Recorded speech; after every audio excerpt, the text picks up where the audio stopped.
saya Cecilia Rusna Salsabila, NIM 2210411044 dari manajemen A. Di sini saya akan menjelaskan tentang materi keteladanan Rasulullah dalam berbisnis. Yang pertama yaitu Rasulullah ikut kafilah bisnis.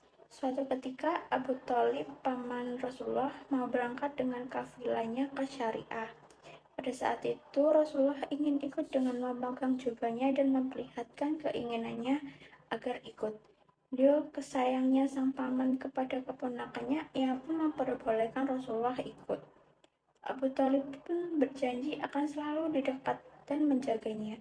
Pada waktu itu Rasulullah berusia 12 tahun. Tahap Rasulullah selama 63 tahun. Yang pertama yaitu masa kanak-kanak selama 12 tahun, masa berbisnis selama 25 tahun, masa merenungi kemasyarakatan selama 3 tahun, dan masa kerasulullahan selama 23 tahun. Nah, selanjutnya yaitu kegiatan bisnis Rasulullah. Rasulullah dibesarkan di lingkungan kaum Quraisy yang profesinya berbisnis. Maka dari itu diri Rasulullah mengalir bakat bisnis. Rasulullah awalnya tidak memiliki modal usaha, tetapi ia sering dapat pinjaman modal dari orang lain karena sifatnya yang begitu dipercaya. Dari modal tersebut ia memperoleh keuntungan berlipat ganda. Rasulullah banyak melakukan perjalanan dalam rangka berbisnis.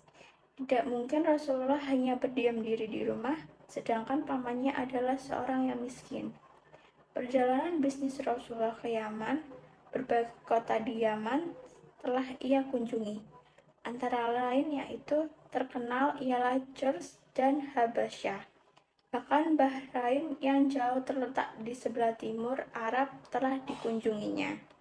Selama dalam perjalanan itu, Rasulullah melalui pengalaman baru, mengurungi padang pasir dan keadaan panas terik, dan pada saat malam hari merasakan udara malam serta melihat langit penuh bintang gemerlap. Akhirnya perjalanan kafilah bisnis sampai ke Syariah, dan setelah perjalanan selesai melaksanakan perdagangan, mereka pun pulang kembali ke Makkah. Rasulullah yang masih kecil sudah berjalan jauh ratusan bahkan ribuan kilometer mengikuti kafilah bisnis bersama pamannya. Pengalaman masa kecil ini akan berkesan pada setiap orang dan akan menjadi landasan pokok kewirausahaan yang dikembangkan pada tingkat usia selanjutnya. Banyak pendapat bahwa pengalaman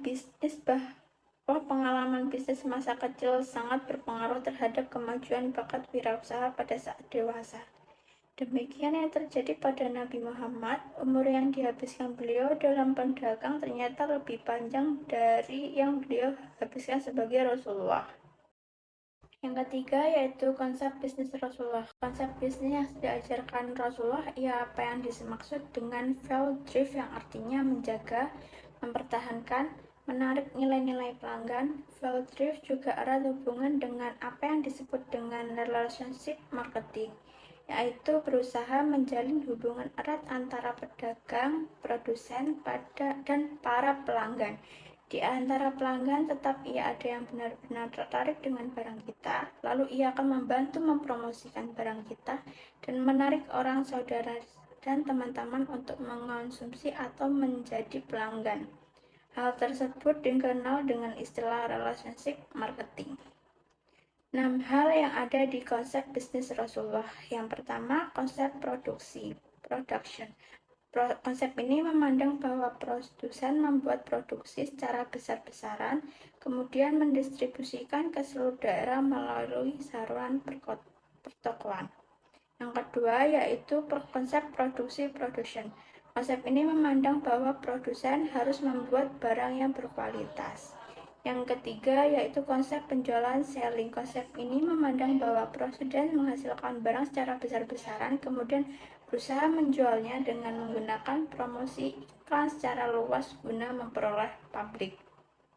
Yang keempat yaitu konsep pemasaran marketing. Konsep ini memandang bahwa produsen berusaha membuat barang dan menyelidiki terlebih dahulu apa yang diinginkan oleh konsumen. Yang kelima yaitu konsep pemasaran cepat. turbo marketing. Konsep ini memandang bahwa produsen harus membeli layanan kepada konsumen secara mungkin agar konsumen lebih puas, cepat melayani apa yang dibutuhkan konsumen. Yang keenam yaitu konsep pemasaran sosial.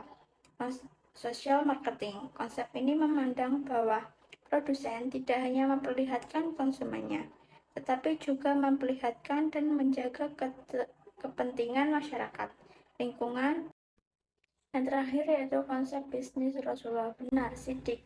Nilai dasarnya ialah nilai dalam bisnis berupa jujur, ikhlas, terjamin, dan keseimbangan emosional. Yang kedua yaitu tobrik. Nilai dasarnya ialah komunikatif dan nilai bisnisnya ialah supel. Menjual yang cerdas, deskripsi tugas, delegasi, wewenang, kerja, tim koordinasi, mempunyai kendali, dan survei. Yang ketiga yaitu amanah. Nilai dasarnya terpercaya dan nilai-nilai dalam bisnisnya ialah kepercayaan, bertanggung jawab, transparan, dan tepat waktu. Yang keempat yaitu berani, syaja'ah. Nilai bisnisnya mau dan mampu mengambil keputusan, menganalisis data keputusan yang tepat, dan cepat tanggap. Yang kelima yaitu fatonah. Nilai dasarnya ialah memiliki pengetahuan luas. Nilai-nilai dalam bisnis ialah memiliki visi, pemimpin yang cerdas, berdasarkan produk dan jasa, serta belajar berkelanjutan. Sekian video dari saya. Wassalamualaikum warahmatullahi wabarakatuh.